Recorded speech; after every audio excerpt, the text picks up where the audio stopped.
नमस्ते जी। इस वीडियो में मैं आपके सामने प्रचलित भोजन मंत्रों के अर्थ और प्राचीन परंपरा से जो भोजन मंत्र चला आ रहा है, आर्य समाज में जो भोजन मंत्र बोला जाता है, उस मंत्र के अर्थ को आपके सामने रखूंगा। निर्णय आप लीजिएगा कि कौन सा मंत्र या श्लोक इनमें से भोजन से पहले बोलने के लिए उत्तम रहेगा। तो आप देख सकते हैं, मैंने यहाँ पर YouTube पे भोजन मंत्र लिखा है, तो यहाँ पर कुछ वीडियोस आई हैं। मैं प्रचलित भोजन मंत्र जो हैं उन्हें देखने के लिए यहाँ पर पहली दो वीडियोस को देखूंगा। तो पहली वीडियो देखते हैं।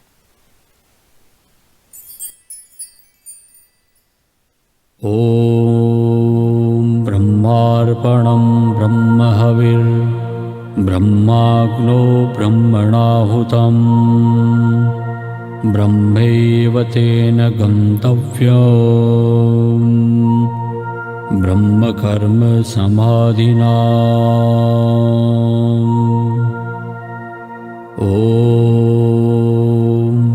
सहनाववतु सहनो भुनक्तु सह वीर्यं करवावहे तेजस्विनावधीतमस्तु मा विद्विषावहे। ॐ शान्तिः शान्तिः शान्तिः। तो यहाँ पर जो पहले दो उन्होंने बोले हैं, पहला था एक गीता का श्लोक और एक उपनिषद का वचन, दूसरा वाला। चलिए दूसरे वीडियो को भी देखते हैं।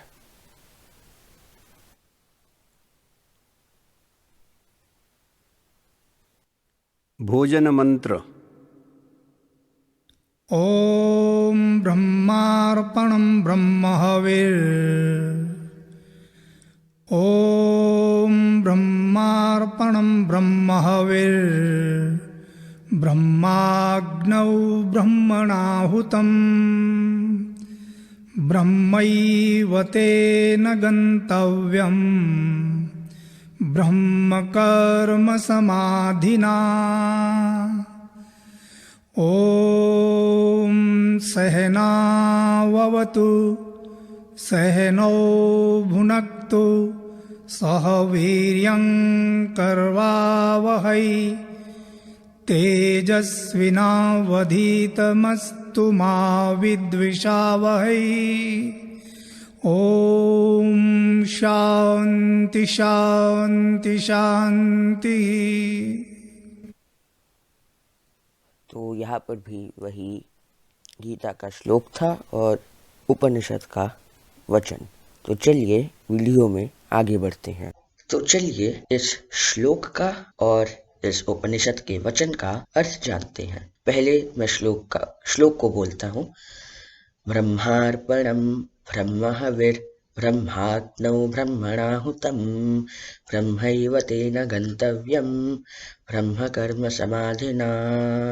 ये गीता के चौथे अध्याय का श्लोक है। इसका अर्थ है, अर्पण भी ब्रह्म ही है। ब्रह्म रूप यजमान ने ब्रह्म रूप यज्ञाग्नि में ब्रह्म रूपी होम द्रव्य की आहुति दी है। ब्रह्म रूपी कर्म में समाधि प्राप्त ऐसे ब्रह्म रूपी यजमान का प्रातव्य लक्ष्य भी ब्रह्म ही है। चलिए उपनिषद के वचन का एक बार उच्चारण करते हैं। उपनिषद का वचन, सहनाववतु सहनौ भुनक्तु सह वीर्यं करवावहै तेजस्विनावधीतमस्तु मा विद्विषावहै।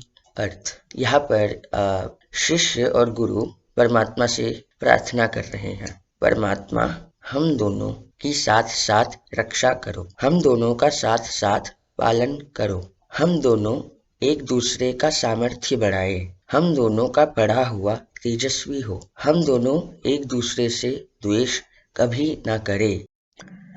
अब आपने गीता के एक श्लोक और उपनिषद के एक वचन का अर्थ जान लिया है। ये दोनों आज भोजन मंत्र के रूप में सबसे ज्यादा प्रचलित हैं। अब जो मंत्र प्राचीन काल से चला आ रहा है, जो मंत्र आर्य समाज में आज भोजन मंत्र के रूप में बोला जाता है, उस मंत्र को हम देखते हैं।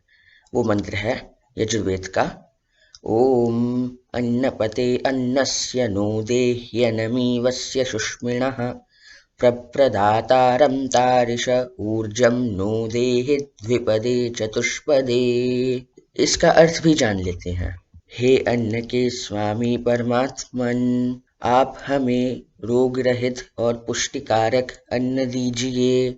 आप अन्नदाता का कल्याण कीजिए। संसार के सभी प्राणियों को भी रोग रहित अन्न दीजिए। अब आपने दोनों के अर्थ सुने हैं, प्रचलित भोजन मंत्र के भी और प्राचीन मंत्र के भी। आपने देखा होगा कि प्रचलित जो श्लोक अथवा वचन है, उसका भोजन या अन्न के साथ कोई रिलेशन नहीं है, किंतु जो यजुर्वेद का मंत्र है वो भोजन के लिए ही डेडिकेटेड है। यहाँ पर मेरे पास एक मास्क है और एक ग्लव है। अगर मेरा गोल है कि मैं अपने आसपास उपस्थित बैक्टीरिया या वायरस से बचना चाहूं, तो मैं इन दोनों में से किसको चूज करूंगा? मुझे आशा है कि आपने ये मास्क ही चुना होगा। वैसे ही अगर हमारा गोल है भोजन से पहले प्रार्थना करना, भोजन से पहले मंत्र बोलना, तो वो मंत्र भोजन से रिलेटेड होना चाहिए, भोजन के लिए डेडिकेटेड होना चाहिए। लेकिन भोजन मंत्र के नाम से जो श्लोक और वचन प्रचलित हैं, उनका भोजन से कोई रिलेशन ही नहीं है। देखिए, मैंने इनका एग्जाम्पल दिया था। क्या इसका अर्थ ये है कि ये ग्लव बेकार है? मैं अभी मास्क यूज करूंगा, क्या इसका अर्थ ये है कि ये ग्लव बेकार है? नहीं, इसका पर्पस अलग है। ये बाहर मुझे ठंड से बचाने के लिए बनाया गया है, मेरे हाथों को जमने से बचाने के लिए बनाया गया है। वैसे ही मैं ये नहीं कह रहा कि बाकी के जो श्लोक और वचन हैं उपनिषद का, वो बेकार है या फिर यूजलेस हैं। उनका अपना पर्पस है। इनफैक्ट मेरे पिताजी हर रोज जब क्लास लेते हैं संस्कृत की, तब वो सहना भवतु वाला वचन बोलते हैं क्लास शुरू करने से पहले। मैंने प्रचलित भोजन मंत्र और वैदिक भोजन मंत्र के अर्थ आपके सामने रखे हैं। अब आप निर्णय लीजिए कि इनमें से कौन सा मंत्र, श्लोक या वचन भोजन से पहले बोलने के लिए उत्तम है। नमस्ते जी, ये वीडियो देखने के लिए आपका धन्यवाद।